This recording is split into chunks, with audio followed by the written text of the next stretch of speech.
Hola, ¿qué tal? Bienvenidos todos ustedes a esta sesión del jueves 31 de marzo del Coloquio Internacional de Poesía y Filosofía. Yo soy Ulises Paniagua, organizador, director de este humilde festival, junto con la codirección de Fernando Salazar Torres y la organización de Daniel Leite y la participación de Revista Anestesia, y otros muchos amigos, amigas que nos acompañan en México y en el mundo. Pues es un placer para mí presentar el día de hoy a Jorge Valdés Díaz Vélez.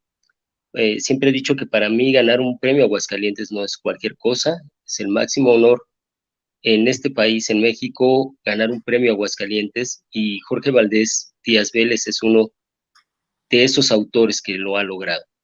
Además, su poesía es muy profunda y al mismo tiempo muy humana. Ustedes se darán cuenta. Mucha gente ha preguntado por él, lo cual nos alegra mucho. Lo ubican perfectamente en cuanto al gusto por su poesía, y es un autor muy leído. Y les voy a leer brevemente su semblanza. Jorge Valdés Díaz Vélez nació en Torreón, Coahuila, en 1955. Es autor de 17 libros de poesía, entre otros Jardines Sumergidos, Tiempo Fuera, Los Alebrijes, del cual vamos a hablar hoy, Herida Sombra y Parque México. Se le han otorgado en México el Premio Latinoamericano Plural en 1985 y el Premio Nacional de Poesía Aguascalientes en 1998. Y en España ha ganado también el Premio Internacional de Poesía Miguel Hernández de la Comunidad Valenciana en el año 2007 y el Premio Iberoamericano de Poesía Hermanos Machado en el 2011. Parte de su obra está incluida en numerosas antologías de poesía mexicana e iberoamericana, publicadas en Bélgica, España, Grecia, Marruecos, México, Reino Unido, Italia y en varios países de América Latina. Ha sido traducido al árabe, francés, griego, italiano, portugués, neerlandés, rumano e inglés. Como miembro de carrera del Servicio Exterior Mexicano, dirigió el Centro Cultural de México en Costa Rica y el Instituto de México en España. Ha trabajado en las embajadas de México en Argentina, España, Costa Rica, Cuba, Marruecos y Trinidad y Tobago, y en el Consulado General en Miami, Florida, Estados Unidos de América. Y finalmente, parte de su currículum nos indica que es miembro distinguido del Seminario de Cultura Mexicana y del Sistema Nacional de Creadores de Arte. Mi querido Jorge Valdés Díaz Vélez, es un placer y un honor tenerte en este coloquio.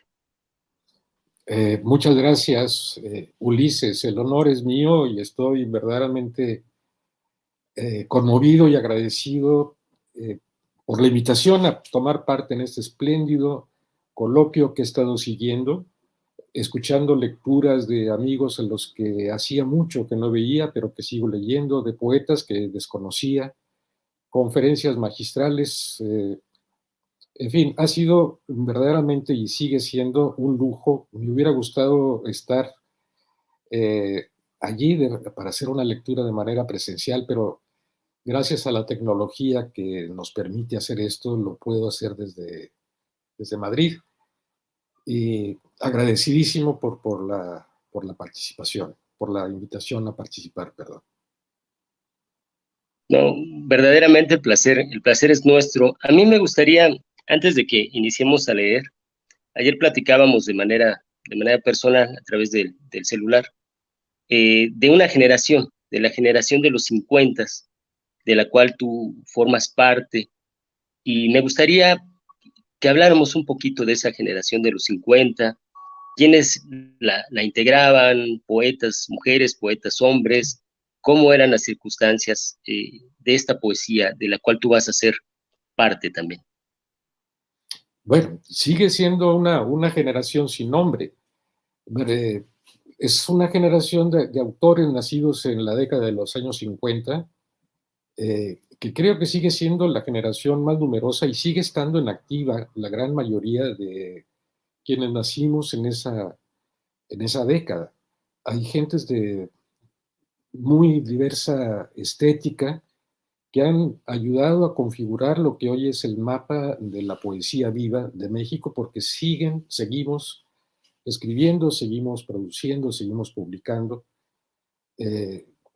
No quiero omitir ningún nombre, pero por citar algunos, está Víctor Manuel Mendiola, están Coral Bracho, Miriam Moscona.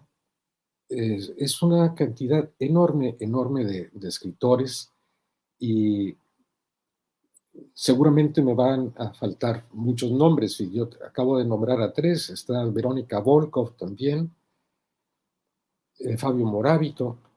Somos muchos que empezamos a publicar en los años 80 en distintas editoriales. Había muchos espacios culturales en los suplementos, fundamentalmente Sábado, que dirigía el maestro Batis. Se abrían muchas puertas. El Fondo de Cultura Económica creó también toda una colección. Las universidades tenían muchos accesos. Se creó en esa época también, ya en los 80, Tierra Adentro, que fue una salida también para publicar a muchos autores del interior del país. Y es una generación que sigue viva, seguimos, yo como parte de ella, escribiendo, publicando, y lo que es más interesante, conviviendo con las nuevas generaciones de autores de grandísimo nivel que están surgiendo con mucha fuerza.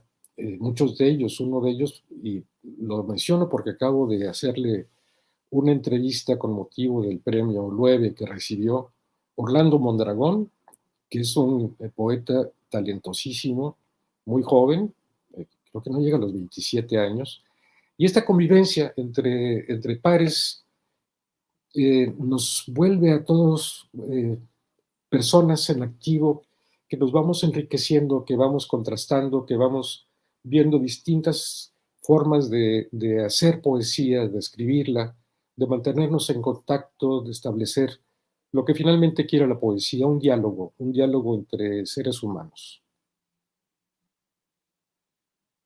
Y ahora que mencionabas esta generación, también hace rato, también platicando tras de cámaras, digamos, hablabas de un personaje muy importante que es Sandro Cohen, que hace poco dejó de acompañarnos, hace unos años, y la importancia de Sandro Cohen en esta época también con su editorial.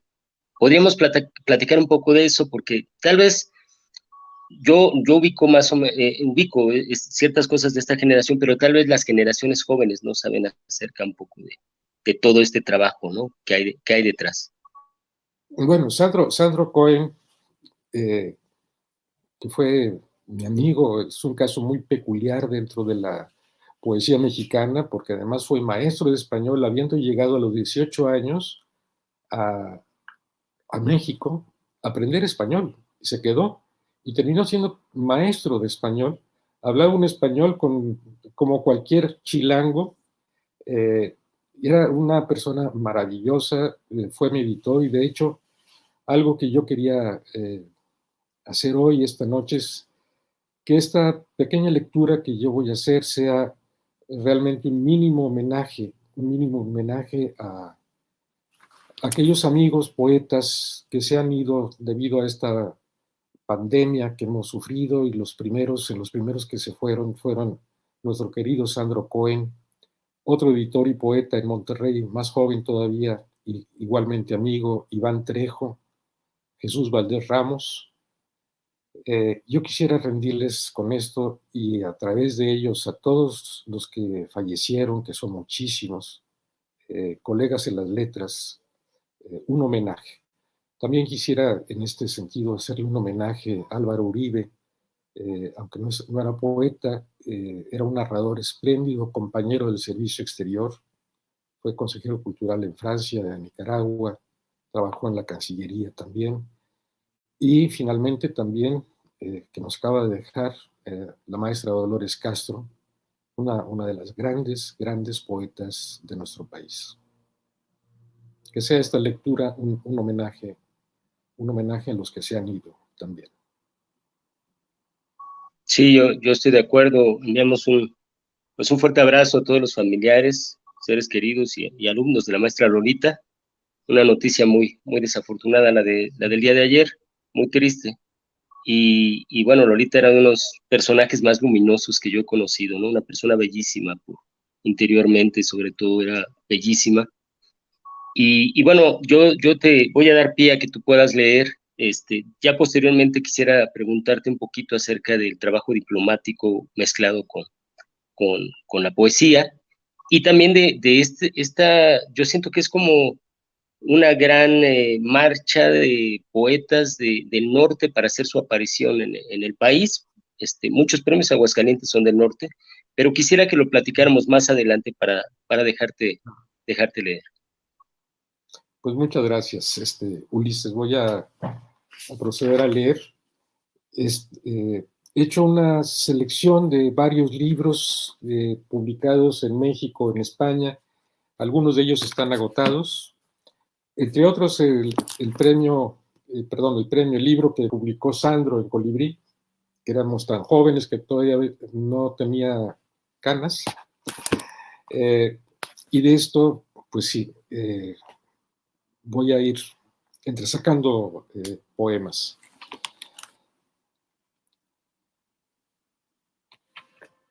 El primero de ellos se titula Sit Tibi Terra Levis STTL y lleva un epígrafe de Octavio Paz. Hoy recuerdo a los muertos de mi casa. De todos nuestros muertos jamás olvidaremos al primero. Habita en la raíz del otoño, debajo de los álamos el mío. Su memoria me ofrece una rayana al tiempo que se inclina con los brazos abiertos de otros días. Recuerdo su estatura en penumbras a punto de apartarse del espejo, su rostro velado, el avalorio de las tercas lecciones de algún piano. Cruzó la línea que reúne la vida con la muerte una tarde sin sol. Su cuerpo era la ausencia presente, lo nombrado sin nombrar. Era el muerto primero en estar muerto de súbito y por siempre habrá de serlo. El niño que fui entonces, ahora lo distingue sentado en un alféizar. Veíamos un barco en la pureza impasible de las nubes y diásporas de hormigas en los líderes de Schubert, y me hablaba de Stevenson o Melville, del trayecto que quiso hacer de joven al fin de la nostalgia que se alzaba en su voz cuando cantaba. Hizo aquel único viaje aquella tarde.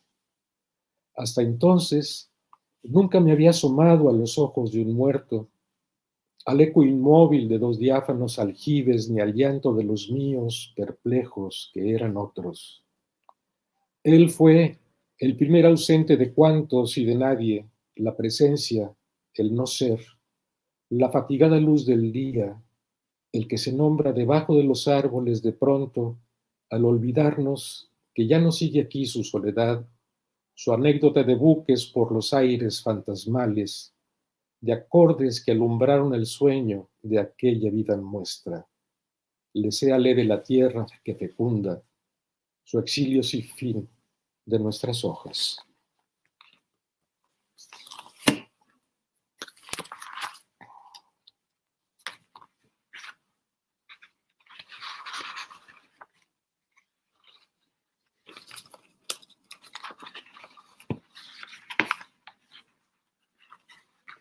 Un soneto en fin, de la puerta giratoria. He vuelto a releer aquellos versos que hablaban del amor y que leímos la noche en que ardió Troya y nos perdimos al fondo de sus negros universos. He oído en cada página los tersos acentos de tu piel, donde creímos haber bebido al sol en sus racimos y al mar que reflejaba en sus diversos murmullos nuestro ascenso al precipicio. Se puede oler la luz de esos momentos al tacto de un doblez. Queda un indicio debajo de las líneas subrayadas, un hálito de ti, tus dedos lentos abiertos en esquinas despobladas.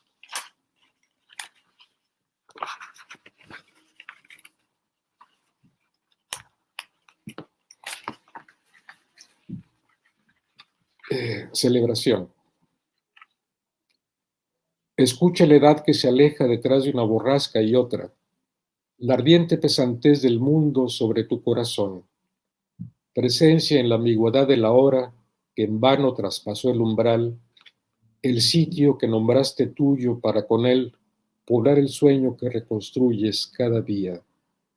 Llena la música contigo y aférrate a la desmemoria de las huellas que no dejaste, a los rostros que recorrieron tus manos, a lo que no fuiste y que también eres. Tan solo por esos momentos recuérdate sin luto y sin melancolía, entre todo lo que has perdido en derrota de tus afanes. Nadie detiene tu caída, ni el olvido siquiera es tuyo, ni lo que llamas presente podrá salvar a tus enigmas. Oye la dirección del tiempo sobre los altos muros. Deja que los teclados fluyan. La fiesta ya empezó. No faltes. Alguien pronunciará tu nombre y con un movimiento en falso apagará todas las velas.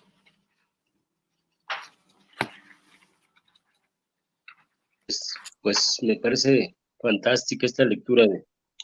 Dicen por allí que somos los muertos también, ¿no? Los muertos que vamos llevando la memoria. Somos parte de esa memoria de los muertos, nos conforma también en nuestra persona, en nuestra personalidad. Tú, tú crees, obviamente, que somos parte de todo esto, como una comunidad. Dice Quevedo que entramos en conversación con los difuntos, ¿no? A leer libros. ¿Qué es lo que tú piensas de esto? Bueno, a leer libros, a leer un poema, también decía un poeta al que yo quiero muchísimo, Eliseo Diego, que un poema es una conversación en la penumbra. Es decir, cada vez que uno se acerca a un autor, a un poema, aunque ese autor haya fallecido el año pasado, hace 3 siglos, se haya manejado en otro idioma, tenía otros intereses, se movía también dentro de los parámetros humanos, estos parámetros que permiten identificarnos con ese poema que nos está hablando desde el pasado, que nos está hablando desde el presente y que nos está hablando de nosotros mismos, porque es finalmente el lector el que le da sentido a partir de su experiencia al poema, a los poemas. El poema está redondeado por esa lectura. Esas son las características que debe tener en consideración cuando se escribe poesía, que lo que uno hace es una parte y la otra parte la complementa a alguien a quien quizá nunca lleguemos a conocer, que nunca sabrá de nosotros y que finalmente lo que importa no somos nosotros, sino la producción, lo que está hecha, lo que se deja. Eso sí tiene que ver, sin duda alguna, con esta forma de aproximarnos a quienes no están a través de la poesía. De acuerdo, es como lanzar una botella al mar de los sueños para que otros soñantes puedan leernos a través de otros ojos, supongo. Es muy curioso lo que dices porque tengo un poema que habla precisamente de esa botella al mar. Y creo que lo había señalado para leerlo y no sé en este momento en qué libro está, si en el que tengo las manos o en otro.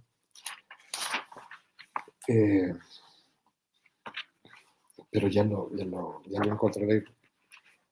Pero sí, es una botella al mar. Alguien la va a recoger, alguien ese poema, esas palabras, esos silencios, esas cadencias, esa musicalidad, le va a decir algo que hable de sí mismo, esa revelación que es el propio lector.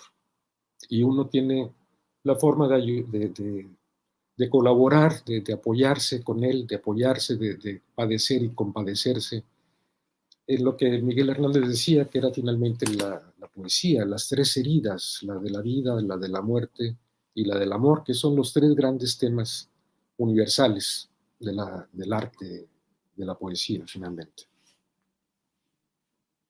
Bueno, ¿qué te parece si quieres, bueno, en lo que lo buscas con calma, si es que quieres buscarlo, si no, no te preocupes, podríamos ir hablando mientras de este cómo compaginar este asunto de la diplomacia con la poesía. Me platicabas de casos de diplomáticos como Carlos Fuentes, como Octavio Paz, pienso un poco en Neruda, ¿no? Que tenía también este perfil, Pablo Neruda. ¿Cómo es este asunto, esta relación entre diplomacia y poesía?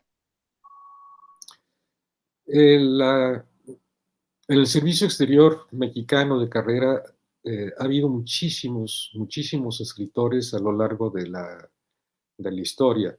Sí, Octavio Paz es el nombre que todo el mundo señalamos por su gran calidad literaria, por su enorme presencia en la cultura de América Latina en general.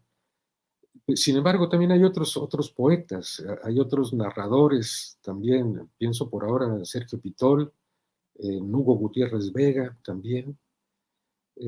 Es verdaderamente una legión. El propio Álvaro Uribe, al que acabo de mencionar, Alejandro Esquivel, como escritor, que está en activo, actualmente está en Canadá.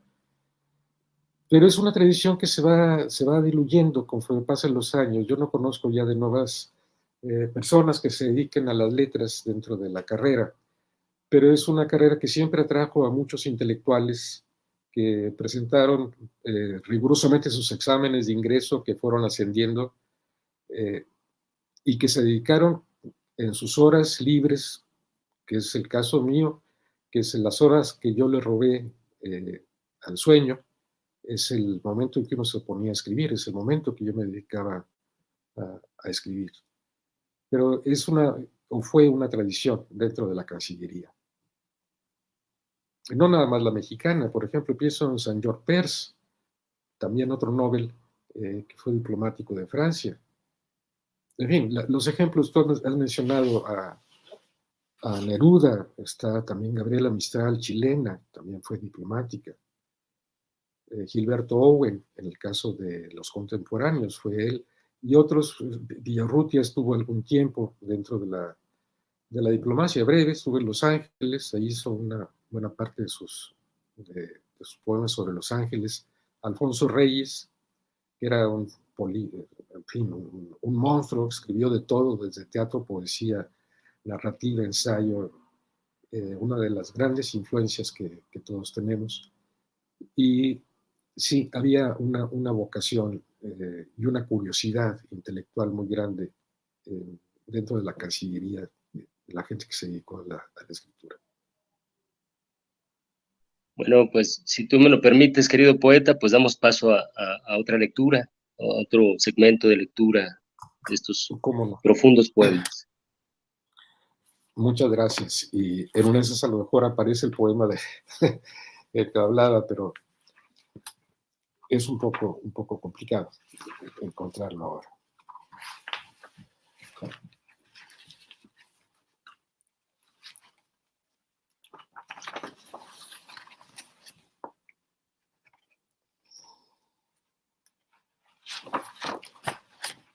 Polaroid. Este poema está dedicado a otro queridísimo amigo, también diplomático, aparte de poeta, que era Eugenio Montejo. Eugenio, uno de los grandes autores de la poesía venezolana, latinoamericana, un tipo fantástico además. Son 7 contra el muro de pie y uno sentado. Apenas si conservan los rasgos desleídos por los años.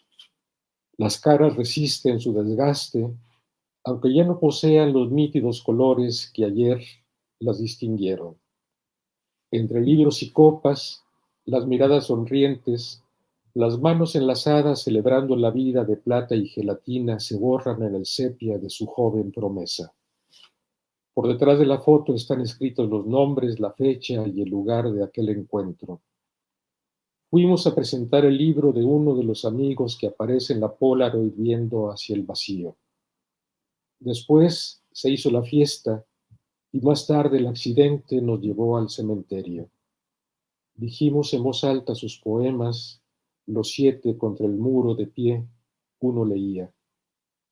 Todos aún lo recordamos y casi por costumbre le voy a visitar con girasoles. Todos hemos envejecido, menos él, allí en la vista fija, Nos mira desde sus 20 años, que son los de su ausencia, con ojos infinitos de frente hacia la cámara, llevándose un verano tras otro, aunque comience a degradar su tono naranja sobre el duro cartón de la fotografía.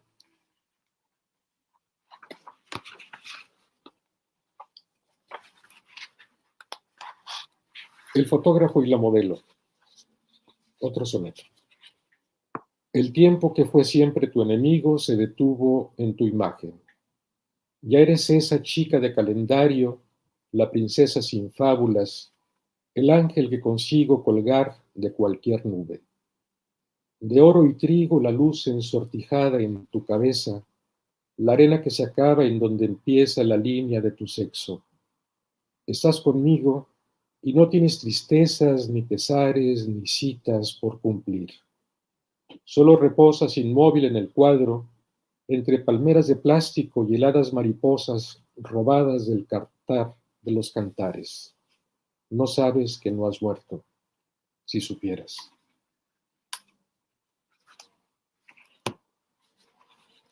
Materia del relámpago.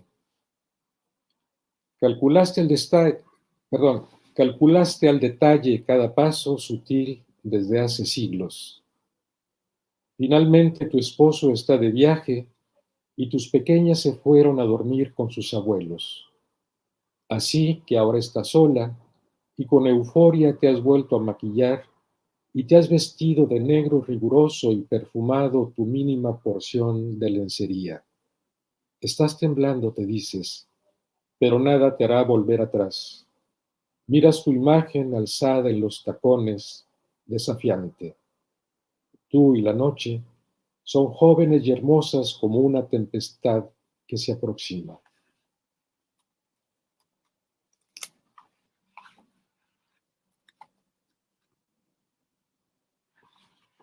El olivar. No diré la ocasión, otra vez, perdón, me equivoqué. No diré la oración que se pronuncia en otras ocasiones como esta. Yo he venido a olvidarte. Y mi silencio es el otro lugar a donde has ido porque no hay más verdad que tu memoria y nada por decir que no conozcas. ¿Acaso una imagen te devuelva la sombra original, agua de jarro en labios de tu sed, tal vez las flores que incendiaban la estancia con luz pura, la terca evocación de sus corolas detrás de un ventanal, entre las líneas de Leopardi o Cernuda que olvidamos? Pero todo es real y es diferente el aire que respiro aquí, tan fuera de tu aliento y sus raíces. Mañana llamarán por teléfono y seguro alguien dirá que no has llegado. Seguirá el valle gris con sus olivos resecándose al sol, como si nada tuviera sucesión y será en vano que pregunten por ti. Tú habrás partido.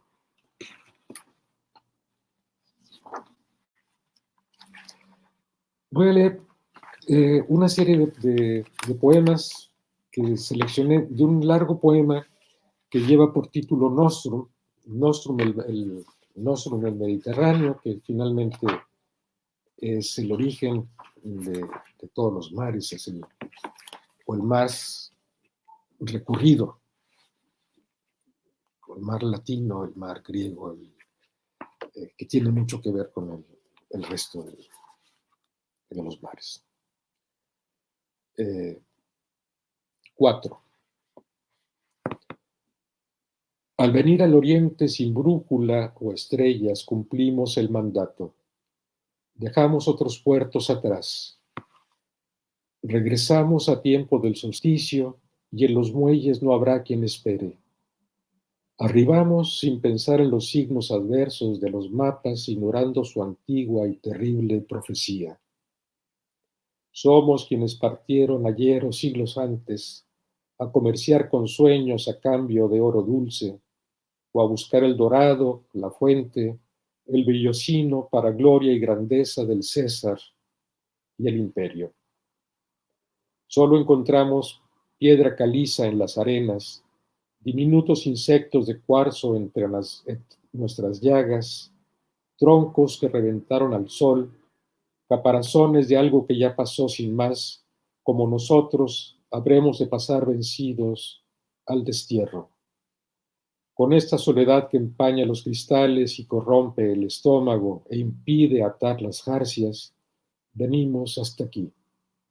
Pagamos la condena de haber sobrevivido al amor y no cantarlo. Maravilloso, de haber sobrevivido al amor y no Y no cantarlo. cantarlo. Otro fragmento. Este asunto, perdón, dime. Perdón. No, es que sí, es que hay otros dos fragmentos, pero bueno, dime. No, los leemos. Ok, gracias. El séptimo, Cavafis. Malherido de muerte por óxido y petróleo, un pájaro agoniza sin trinos en la arena que vio partir a Ulises, entre bolsas de aceite y alambres enroscado. Lo levanto y me mira desde su orilla lejana por última vez, sin advertir que contemplo mi miedo en su frío, sin comprender lo que significan las Ítacas, sin saber que la brea o la plástica ponzoña nos hicieron el viaje más largo hasta Fenicia, sin saber de los cíclopes, ni de los lestrigones, o del ámbar y el ébano de aquellas tierras altas, cuando mar y destino fueron la misma cosa, la frágil travesía del ojo a su deleite, la emoción de partir al puerto gris del alba y el viento a la deriva, o con rumbo hacia el abrazo de un sol sin herraduras, ni pausas como el mar.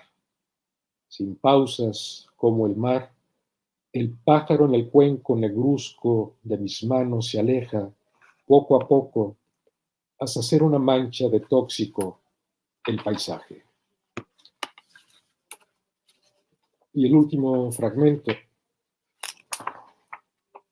que es el 10º para que cierra. Restos de mar y latas descartables, cartones de cerveza en el sol pudriéndose, osamentas de corales y peces anclados al desierto en que fue transformado su lecho por los otros. Aquellos que supieron romper su fortaleza a golpes de carroña y residuos industriales, hasta hacer este fósil a escala del progreso.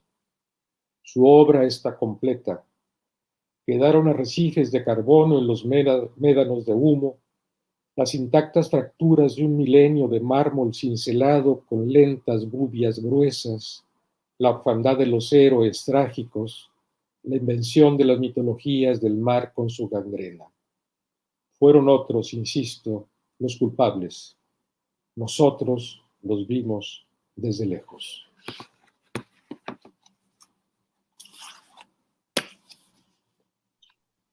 A mí me parece impresionante escucharte, leerte, aprendo muchísimo de esta poesía y me conmueve mucho. ¿Piensas que el poeta o la poeta es una especie de, obviamente de animal racional, para que no se ofenda a alguien, pero es un animal nostálgico, es un animal que tiende pienso en Funes en Memorioso, y este peso que a veces se va cargando con respecto al paso de los años, de tantas memorias, tantos recuerdos, tantos amigos, amigas, amores conseguidos o no conseguidos, pesa la memoria. Bueno, la memoria es siempre un asidero y al mismo tiempo es un ancla.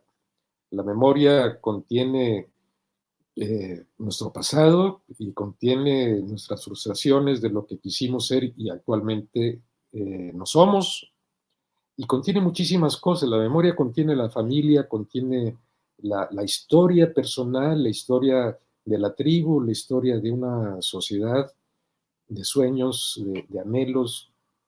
La memoria está siempre presente y la memoria es un recurso para quien escribe, por supuesto.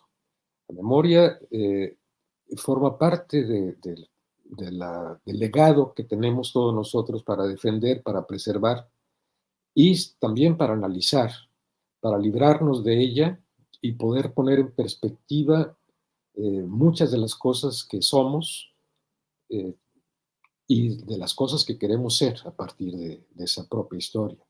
Creo que la poesía tiene mucho, mucho que decir en esto, por supuesto. Y la nostalgia, esa nostalgia personal, ¿qué tanto contribuye también a la voz del poeta o de la poeta? Contribuye mucho. La nostalgia, la etimología es el nostos, es el volver es el lugar del que uno salió y no ha podido regresar. Ese nostos forma parte también pues, de un imaginario personal, individual, también colectivo, pero que en las artes, en la poesía, juegan también un papel interesantísimo por la gran cantidad de signos, de símbolos eh, que se conjugan con el arquetipo borgiano, que significa finalmente esta especie de, volviendo a Borges, este laberinto en el que estamos todos caminando hacia adelante, o no.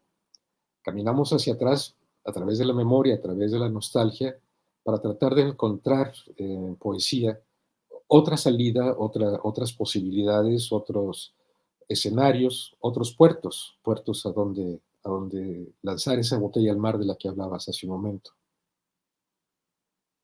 Es este retorno, como bien, es como ese viaje de tal vez Cavafis, ¿no? O sea, este puente que une esta idea, siempre está regresando a una Ítaca, pero como si esa Ítaca tal vez no existiera, solo está en nuestra memoria, en nuestra nostalgia, en nuestra esperanza de retornar a algo.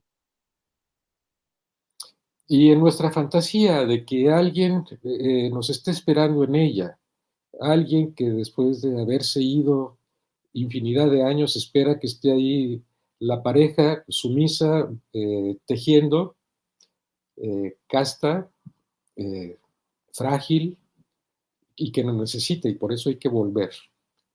Esa es parte también de la gran cantidad de mitos que sigue siendo muy hermoso y muy recurrido, donde también aparece una cantidad de personajes. Está el propio hijo de tu tocayo, de Ulises, Telémaco, que va a buscarlo.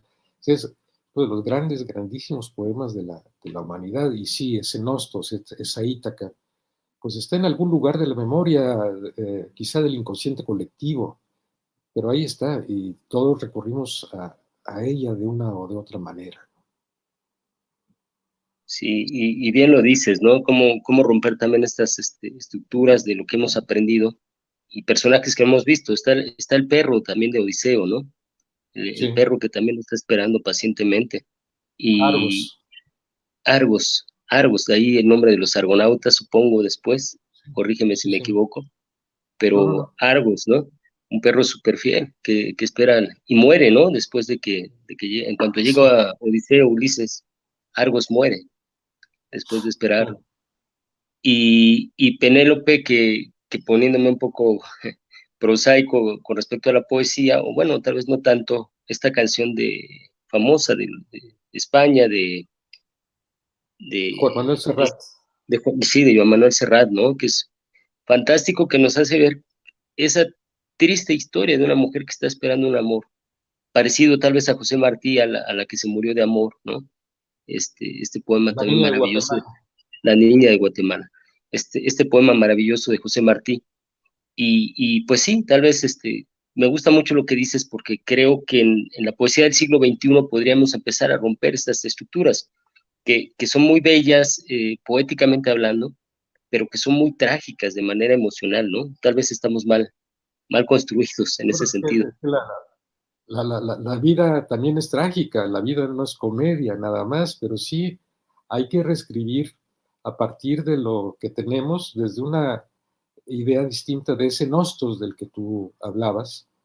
Tiene que ver con una manera de estar en el mundo, de relacionarnos con el otro, con los otros, con las otras y los otros, las otras, en fin, que esta nueva forma de relación que está emergiendo, ya era tarde, en el pie de igualdad entre los seres humanos, creo que va a dar una nueva forma de escritura, una nueva forma de lectura de la realidad, una manera de construir nuevos imaginarios con otros paradigmas, sin desechar esto, porque la historia también hay que conservarla y hay que saber que formamos parte de ella, pero como decíamos antes, ir guardando una sana distancia con ciertas maneras de comprender esa realidad, de escribir esa realidad, que finalmente en el laboratorio del lenguaje, que es la poesía, la escritura es lo que va a quedar, es lo que queda y es la referencia.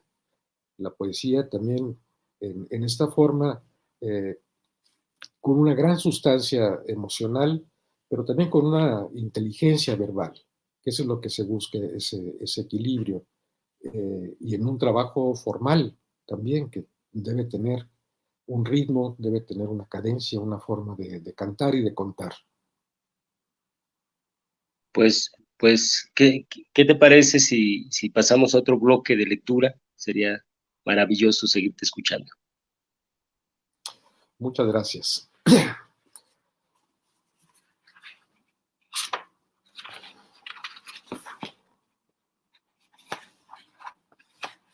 Hablando de lo mismo, eso ha sido una, en fin, entro a este poema que está dedicado a Piedad Bonet, que forma parte del libro Otras Horas.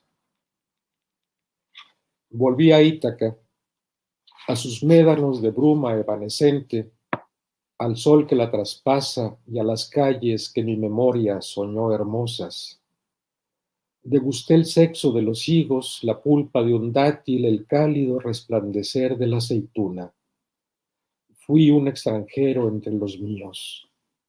Nadie advirtió que tras la máscara tallada por la espuma, iba yo, el heroico, ese mendigo sin sombra que salió una noche de lágrimas al mar, Ulises, el pródigo en historia vuelto del más allá de su leyenda.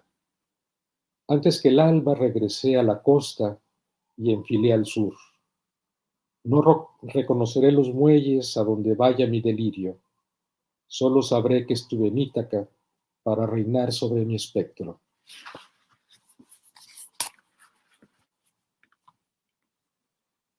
Bien, del libro Los Alebrijes.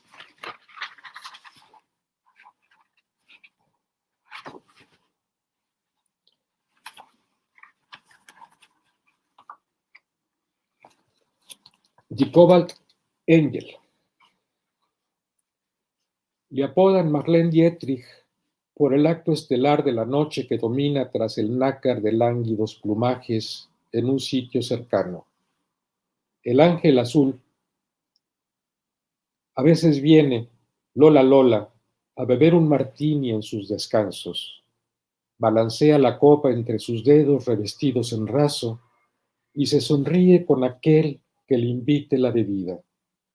No le gusta el lugar donde trabaja, pero ayuda a pagar caprichos caros, las estolas de plástico, el colegio de los niños y el seguro del auto de su esposa, su manager y fan número 1. Ella cuida a Marlene, elige su vestuario y la maquilla el alma cuando sale a dar función o cuando vuelve, exhausta por la luz, a reinar a los pies de su deseo. Se parece a Marlene, pero no sabe bailar como ella baila al son de un mambo, ni conoce el puñal de su desprecio. Administra su amor y eso le basta. Debo decir que este libro se llama Los Alebrijes. Suceden todos los poemas dentro de un bar, que son muchos bares donde entran gentes de todo tipo. Esta es una de ellas.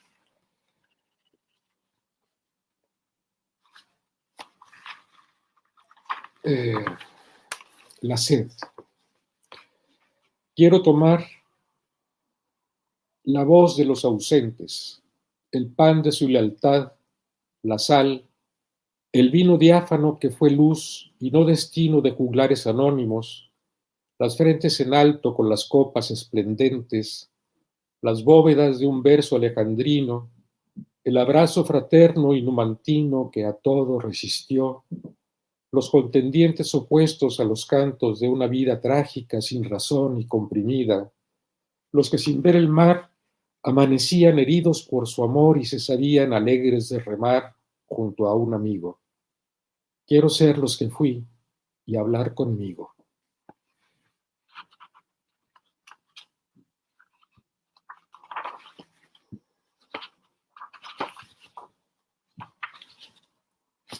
Primera división. Los amigos de siempre comparten una mesa, la misma siempre, y siempre piden rones, fichas de dominó y algún sinsano con agua mineral que les ayude a tragar la amargura de estar juntos. Presumen sus conquistas, se deleitan en contar las primeras hazañas de sus hijos que han cumplido la edad que ellos tuvieron hace siglos, las jóvenes promesas que aborrecen la forma que adoptaron sus sueños y sus cuerpos. Los íntimos amigos regresan a brindar puntuales cada viernes por alguna ex muchacha del colegio de faldas escocesas, por los viajes que hicieron una vez y en otra vida, y levantan los vasos celebrantes por el último gol de sus equipos. Los amigos de siempre, los que pagan sus facturas a plazos con tarjetas de crédito amarillas, los amigos que aguardan impacientes el próximo verano la promesa del sol que los rescate de otro viernes triunfal sin adversarios. Y el último de este volumen,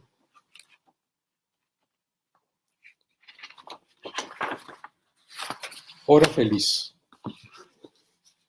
Mañana no trabajo, dice ella, nos podríamos ir a Cuernavaca.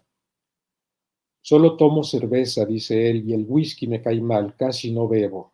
Anoche te soñé, responde ella, estabas en Sri Lanka o aquí, lejos. Pidamos un helado de pistache, dice él, te compré un ramo de orquídeas. Tú sabes que no finjo, ella le dice, tuve miedo a morir cuando venía. El partido acabó sin goles, dice él, y además el árbitro era pésimo. Vi en la televisión Yukio Mishima, la garbo, ella sentencia, era muy guapa. Hernán, si bien recuerdo aquel amigo tuyo, Akota, fue actor en La Traviata. Pájaros negros con enormes alas le repone, saquearán el verano. Bailamos un danzón, le dice él, mientras sopla la espuma de sus labios. Wow, increíbles, increíbles. Y toda esta colección de personajes, ¿no? Que se pueden encontrar, los alebrijes, supongo, que precisamente. Sí, pero no están dentro de un bar nada más, están en todas partes. Aquí yo los metí. Sí, claro, Yo está genial. Yo los metí en un bar, pero... Bueno. Y Marlene Dietrich, que es un personaje poético por sí mismo, ¿no? La imagen de Marlene Dietrich es el ángel azul, así se le conocía. Sí. Bueno, El Ángel Azul es el nombre quizás de su película más famosa, clásica. El personaje del poema es un actor que canta en un cabaret y se disfraza como ella, y es la esposa quien la ayuda a maquillarse, a vestirse, es finalmente su productora, su directora.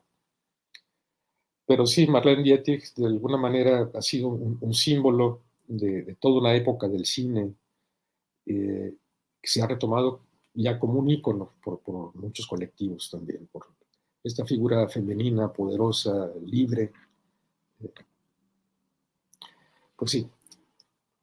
No sé si tengo tiempo para leer algo más. Sí, sí, claro. De hecho, yo quería, ya para ir como cerrando, vamos bien de tiempo, pero para ir cerrando, ¿sí? Del libro que ganó el Aguascalientes, ¿ya leíste algo? O creo que no, Sí, ¿verdad? sí, Sí. la puerta giratoria, sí. Ah, la puerta giratoria, es cierto. Sí lo mencionaste. Y yo te quería comentar así como una pregunta que le he hecho a los premios Aguascalientes, curiosa. Tú recuerdas, supongo que debe quedar grabado para siempre, ¿dónde estabas cuando te llamaron para avisarte que habías ganado? Estaba en Costa Rica. Y yo trabajaba en ese momento en la embajada en San José. Había enviado el libro Antes estaba a punto de ser trasladado, en ese momento vivía en Madrid y fue en Madrid donde lo preparé, donde lo escribí, casi todo íntegramente, y me fui trasladado a San José y estaba cenando 3 meses o 4 meses después de aquello.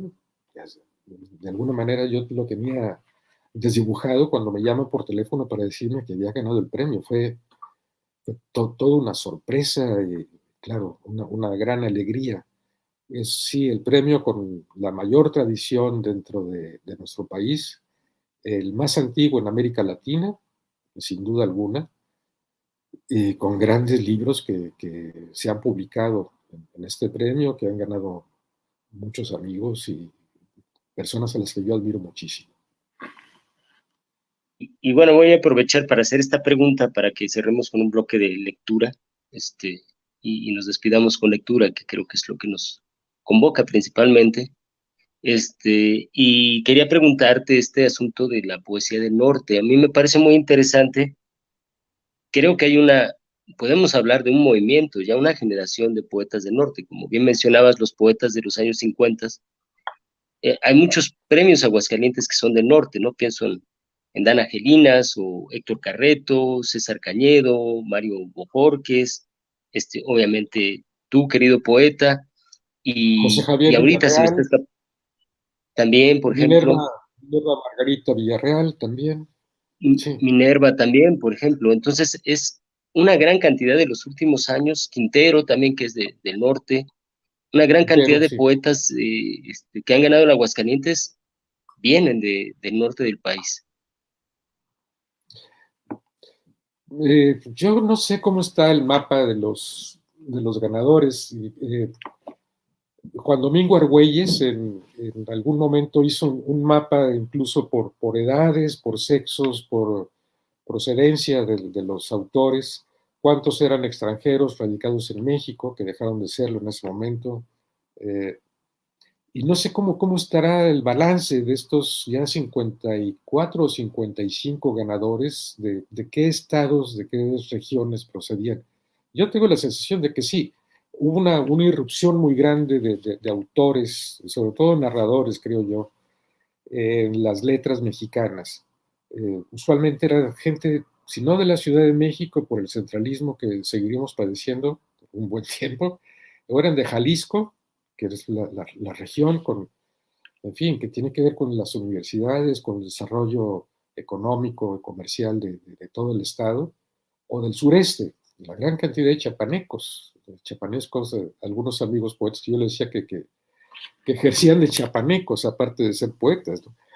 Pero sí, yo creo que está muy, muy, muy repartido, creo que se escribe de forma muy distinta, no creo que obedezca a la región, a la ciudad. Evidentemente, sí, las circunstancias condicionan mucho, en gran medida, la escritura, pero en la época que vivimos hay una apertura muy grande, una gran variedad, lo que decíamos al principio. En México fluyen y confluyen muchas estéticas muy diferentes, que enriquecen mucho el panorama de las letras mexicanas, al igual que las muchas generaciones vivas que siguen contribuyendo a ella. Pues fantástico, ¿no? Qué bueno que haya este movimiento. A mí me parece importantísimo este movimiento de literatura del norte, me parece fundamental para descentralizar, ¿no? La literatura y el movimiento que hubo también de Jalisco, obviamente, si hablamos de Juan Rulfo, Juan José Arriola y otras Right. autoras y autores que escapan a mi memoria, pero, y bueno, que eso, ¿no? La diversidad, que venga de todos lados la literatura, eso me parece importantísimo en el siglo XXI. Pues sí, pues mira, ya no encontré ese poema del que hablábamos, de la botella al mar, pero quisiera ya para terminar y que no cansar a las personas que nos hacen, lo que me hacen el favor de escuchar lo que leo. Eh, Voy a terminar con 2 poemas inéditos, breves, y con ellos, pues, te doy las gracias por esta por esta invitación. Casida. Las horas que le dan su forma al día, a la semana, al mes y al año, dejan una capa finísima de polvo encima de los seres y las cosas. Es polvo que le dio vueltas al mundo antes de aposentarse en los relojes que aguardan el final de nuestras vidas.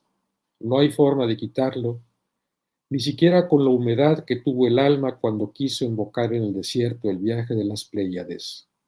Recuerda, el llanto no hace pozos en la arena y el árbol nunca vuelve a la semilla. Y por último, Mogador. El jardín que preserva los latidos del gorrión en el cielo de la fuente, o la pulpa de dátiles y brevas que me ofrecen sus dedos, la dulzura del vino de Granada, los rescoldos del sol ajedrezado en el balcón, un cálido racimo de las nubes, la hiedra que soporta las murallas que impiden el avance del desierto, tu pubis en su triángulo cautivo, el brillo de tu ajorca en los oídos, mis manos que te siguen por el sueño. Muchas Maravillosa gracias. lectura, Muchas maravillosa gracias. lectura, maravillosa lectura, maestro. Muchas gracias a ti. Estoy encantado con que hayas aceptado participar. La verdad, mi experiencia con respecto a ti es que eres una persona maravillosa, muy sencilla con respecto al coloquio, a la invitación. Y en general también debo reconocer que todos los premios Aguascalientes que he invitado se han comportado maravillosamente. Gente espléndida que no tenemos más que agradecimientos para ustedes y yo particularmente lo tengo hacia ti y pues quiero darte las gracias de manera Nada que agradecer. Todo lo contrario, virtual. todo lo contrario. Muy honrado en estar incluido en este coloquio, muy agradecido por la invitación y muy honrado por haber hecho esta lectura breve, pero en homenaje a las personas, a los queridos amigos a quienes mencioné al inicio de ella. Muchas gracias. Pues ahí lo tienen, dedicada esta lectura a todos los que nos han dejado, a los grandes poetas, editores, mujeres, hombres que forman parte de la historia de la cultura en México, en Latinoamérica, Hispanoamérica. Muchas gracias a todos, les agradecemos su atención en esta lectura del maestro Jorge Valdés Díaz Vélez en el segundo coloquio internacional de poesía y filosofía. Agradezco particularmente también a Taller Igitur y al amigo y codirector Fernando Salazar Torres, que también han participado con mesas brillantes a nivel internacional. También agradezco a Daniel Leite, que ha hecho una gran labor coorganizando, a Revista Anestesia, que también nos sustenta con las transmisiones, y en especial también al Fondo de Cultura Económica, que nos brindó este canal, pues así, ¿no? De una manera muy sencilla, y la verdad nos ha bancado, como dicen los argentinos, nos ha apoyado, y no tenemos más que palabras de agradecimiento para todos ustedes. Muchas gracias por seguir este segundo coloquio internacional de poesía y filosofía. Nos vemos en el siguiente evento, en la próxima emisión. Gracias. Muchas gracias otra vez.